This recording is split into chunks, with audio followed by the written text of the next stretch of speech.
है तो मैं हमारे सबलगढ़ से आए मास्टर इमामुद्दीन साहब से गुजारिश करूंगा कि आप तशरीफ लाएं और अपनी बातों से अपने मशवरे से लोगों को नवाजें। इमामुद्दीन खान साहब, मास्टर इमामुद्दीन साहब।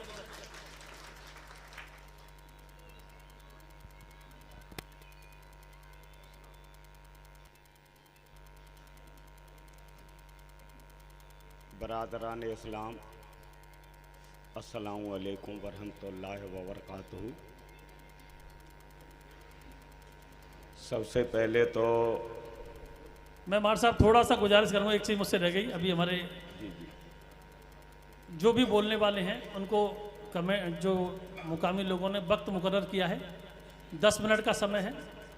10 मिनट में बोलेंगे। 10 मिनट के बाद जो इस वक्त को मैनेज कर रहे हैं वो बेल बजाएंगे। उसके बाद कोशिश करें कि वक्त टाइम में ही अपनी बात पूरी हो। जना मार साहब।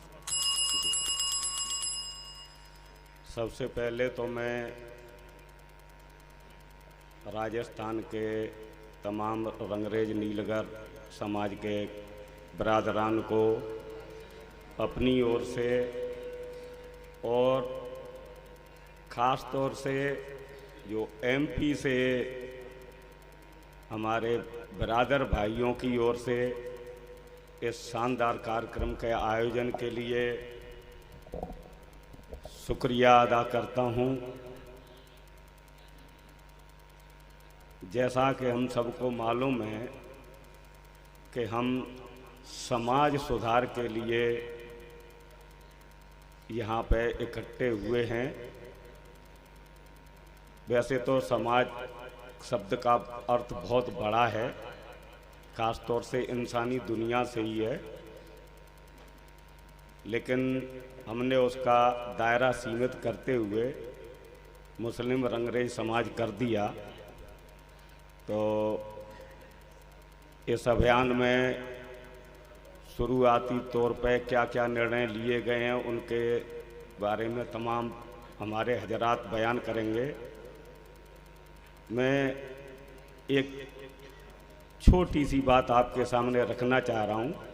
इंशाअल्लाह अगर हमारे एक भाई के दिमाग में भी ये बात क्लिक कर जाए और वो अपने घर परिवार के एक बच्चे को भी यदि आगे ले जा पाए तो शायद मेरा यहाँ से कुछ टूटे फूटे शब्दों में कहना बोलना सफल हो जाएगा।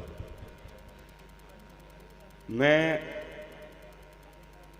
खास तौर से ये कहना चाहता हूँ कि हमें कुर्बानी देना नहीं आता। मेरा कुर्बानी शब्द से यहाँ पे कोई जान से मतलब नहीं है, न मैं दीन के बारे में इतनी समझ रखता हूँ। मेरा यहाँ पे कुर्बानी से आशय है कि हम अपने समाज की भलाई के बारे में बात करते हैं, लेकिन ये समाज बना किस से है? समाज शब्द का जो समूह है वो बना है हम और आप लोगों में से हर एक व्यक्ति से। तो क्यों न हम सबसे पहले एक इकाई को लेके और सोचे विचार करें। और वो इकाई मैं स्वयं हो सकता हूँ, आप में से हर व्यक्ति एक इकाई है। और इंशाअल्लाह हर इकाई अगर अपने अपने ऊपर ही काम कर लेगी तो निश्चित रूप से समाज का सुधार, समाज का विकास ऑटोमेटिक स्वतः ही हो जाएगा। मैं यहाँ से खास तौर से ये कहना चाहता हूँ कुर्बानी के बारे में कि हम शुरू से अपने बच्चों को दीन को आधार बनाकर, फिर से कहना चाहूँगा, दीन को आधार बनाकर, जिससे हमारे बच्चे तमीज़ तहजीब सीख जाएं, समय की पाबंदी सीख जाएं। इसको आधार बनाकर यदि हम केवल और केवल एक पीढ़ी की कुर्बानी दे दें, वैसे दो की भी जरूरत पड़ सकती है, लेकिन इंशाअल्लाह एक में भी हमको 90% सफलता की उम्मीद है। केवल एक पीढ़ी की कुर्बानी अगर आप देना सीख गए या आपने दे दिया तो इंशाअल्लाह हमारे घर परिवार का निश्चित रूप से विकास होगा, आगे बढ़ेगा। और अगर आपने ये नहीं किया तो आप कितने भी प्रयास करते रहें, हम समाज सुधारेंगे, हम समाज सुधारेंगे, तो ये केवल चर्चा और विचार तक सीमित रह जाएगा।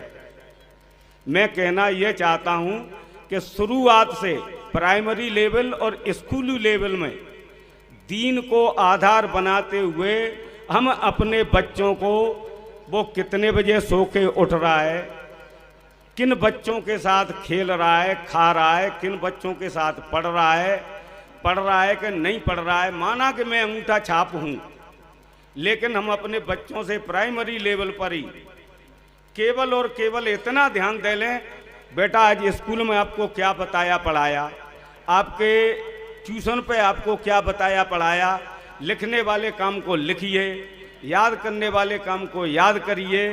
अगर इस बात पे हमने गौर फिक्र कर लिया, केवल एक पीढ़ी की बात है, जिस पीढ़ी ने भी इस पे गौर फिक्र कर लिया, इंशाअल्लाह हमारे बच्चे 90% सफल होंगे। और सफल होने से मेरा मतलब केवल ये नहीं है कि उनकी नौकरी लग ही जाएगी। आमतौर पे हमारी बरादर में इस तरह की सोच है, पढ़ाई लिखा के क्या करेंगे, नौकरी तो लगना रही, नौकरी तो हतीना ने, नौकरी तो खत्म ही हैगी। पढ़ाना लिखाना बच्चों के लिए नौकरी के लिए ही जरूरी नहीं है। पढ़ने लिखने के बाद बच्चों का जहन तेज होता है, और तेज होने के बाद इंशाअल्लाह वो एक छोटा काम करेंगे, चाय का होटल भी खोलेंगे, तो निश्चित रूप से उस चाय को होटल को एक दिन वो रिसोर्ट में भी बदल सकते हैं। तो बस मैं केवल और केवल इतनी बात कहना चाहता हूं कि केवल और केवल आप एक पीढ़ी अपनी कुर्बानी अपने बच्चों के लिए दे दीजिए, और उस कुर्बानी में आपको ज़्यादा कुछ नहीं करना है। हमारे बच्चे कितने बजे सो के उठ रहे हैं, किसके साथ खेल कूद रहे हैं, पढ़ रहे हैं कि नहीं पढ़ रहे, स्कूल में और ट्यूशन वगैरह पे जो काम दिया है उसको कर रहे हैं या नहीं कर रहे। हम बैठे हैं, बेटा तू अपना काम कर, हम जाग रहे हैं। इतने से ही हमारे बच्चों का उद्धार हो जाएगा, और इंशाअल्लाह हमारे बच्चों का उद्धार होगा तो हमारे घर परिवार का उद्धार होगा, और हमारे घर परिवार का जब विकास होगा तो समाज का ऑटोमेटिकली विकास हो जाएगा। बस इतना कह के मैं अपनी बात खत्म करता हूं। अस्सलाम वालेकुम वरहमतुल्लाह वबरकातुहू। मास्टर साहब ने बहुत अच्छा कहा, आप एजुकेशन से, इल्म से जुड़े हैं, और आपने उसी इल्म को जोड़ देते हुए कि इल्म इस कौम को, हम लोगों को इल्म की क्या ज़रूरत है और इल्म की क्या तरतीब बनानी चाहिए, इस पर आपने बहुत अच्छा जोड़ दिया, बहुत अच्छी बात रखी। हम आपका बेहद शुक्रिया करते हैं।